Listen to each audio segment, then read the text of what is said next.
So first हम क्या क्या डॉक्यूमेंटेशन लगेगा, हमें क्या क्या चीज़ें अरेंज करनी है टूरिस्ट वीज़ा के लिए, हम वहाँ पे आते हैं।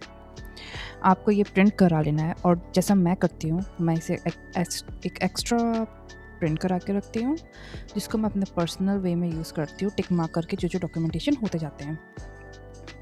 तो एक आपका डॉक्यूमेंटेशन में लगेगा, एक आप अपने लिए प्रिंट करा लीजिएगा पर्सनल यूज़ के लिए, जिसमें आप पूरे डॉक्यूमेंटेशन 1 से लेकर 14 तक जो करते जाएंगे उसे टिक करते करते जाना और इसी आपको सीक्वेंस में लगा के ले जाना है।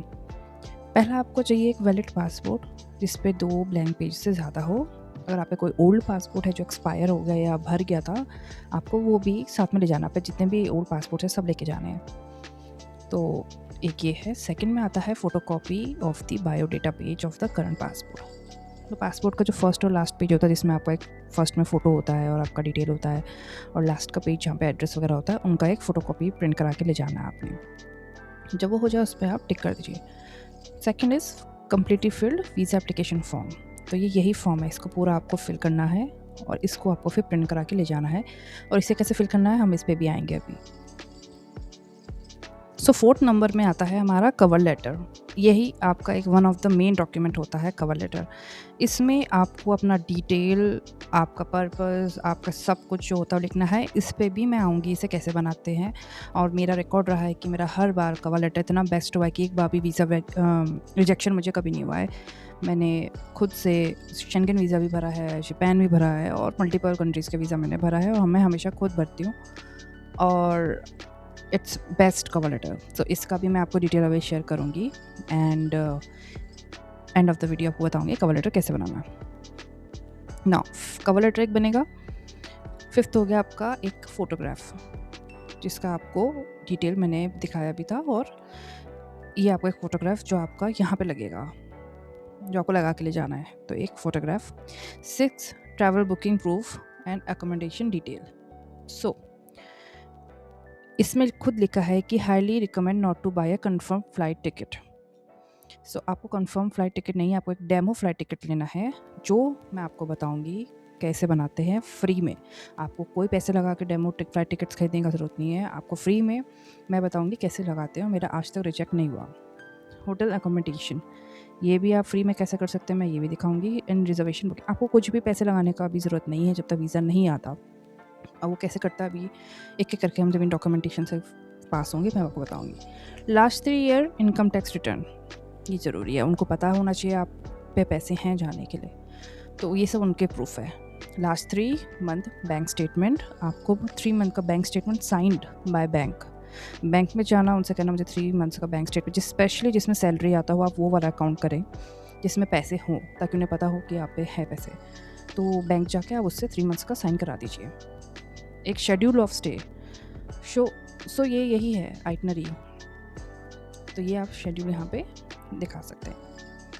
9 डॉक्यूमेंट। 10th आता है NOC। ये आप प्लीज़ मत भूलिएगा अगर आप जॉब करते हैं एंड आप पे लीव है कि नहीं या फिर लीव सैंक्शनड, या NOC, आपको ये 2 डॉक्यूमेंटेशन लेके जाने हैं।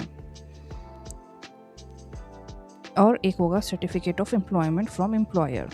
मैं यूजुअली अपना ऑफ़र लेटर दे देती हूँ या इंक्रीमेंट लेटर साथ में NOC। तो आपको 2 डॉक्यूमेंटेशन लगेंगे ऑफिस से। एक आपका सर्टिफिकेट ऑफ एम्प्लॉयमेंट जो आप ऑफ़र लेटर या इंक्रीमेंट लेटर दे सकते हैं, उनको प्रूफ चाहिए कि आप एम्प्लॉयड हैं, and NOC and leave section. मतलब आप या तो कोशिश कीजिए NOC ही मिले, वरना अपनी लीव आपका अप्रूवल मेल भी आप स्क्रीनशॉट डाल के प्रिंट करके दे सकते हो।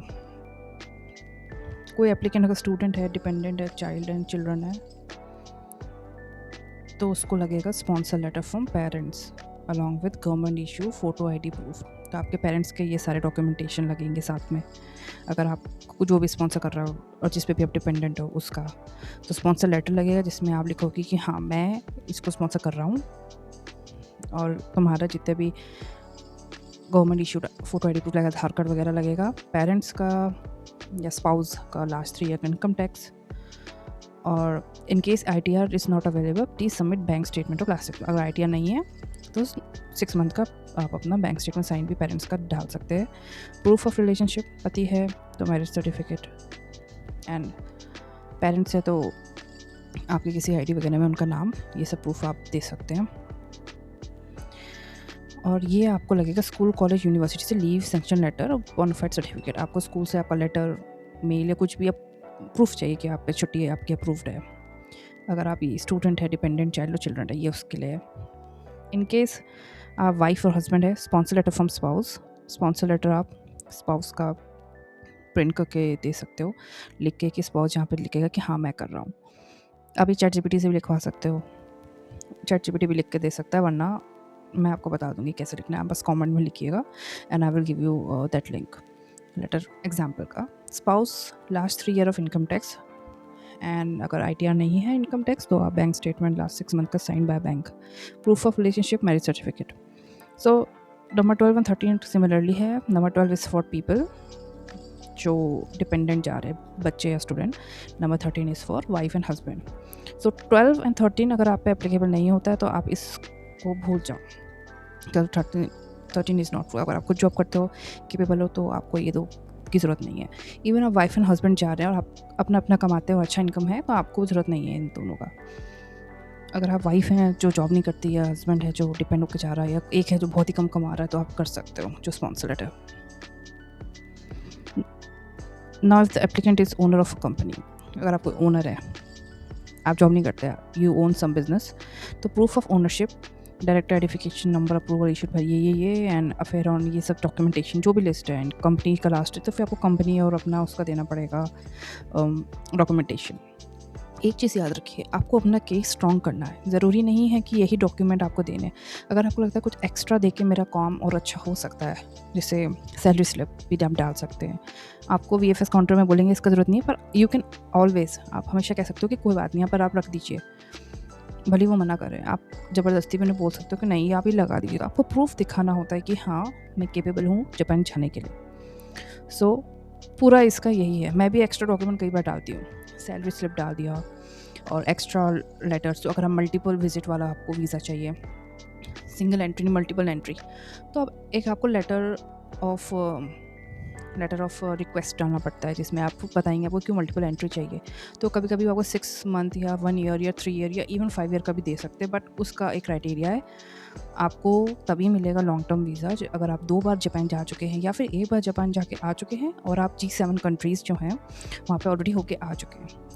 तो यहाँ पे आप अपने, जहाँ पे पासपोर्ट का कॉपी फर्स्ट पेज और लास्ट पेज का कॉपी दे रहे, पर अगर आप G7 कंट्रीज़ या USA या बड़ी कंट्रीज़ में जाके आ चुके हैं और आप पे स्टिकर वीज़ा है और किसी चीज़ का, पुराने पासपोर्ट में या नए में, आप उसका भी फ़ोटो कॉपी लगा के रखें। उससे आपका केस थोड़ा और स्ट्रॉन्ग हो जाता है।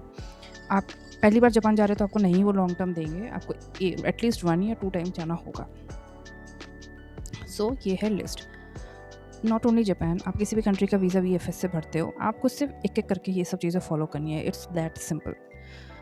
एंड यहाँ पे जब ये प्रिंट कर लोगे तो अपना नाम, कॉन्टैक्ट नंबर वगैरह आप पेन से भर के, स्टाफ का सिग्नेचर यहाँ लगेगा, यहाँ पे फिर स्टाफ, आप इसको जो आप प्रिंट करोगे डॉक्यूमेंट में डालने के लिए, आप यहाँ पे टिक मत कीजिएगा, ये स्टाफ भरता है। आप एक एक्स्ट्रा जो प्रिंट करो आप उसमें आप अपने लिए साइन कीजिएगा।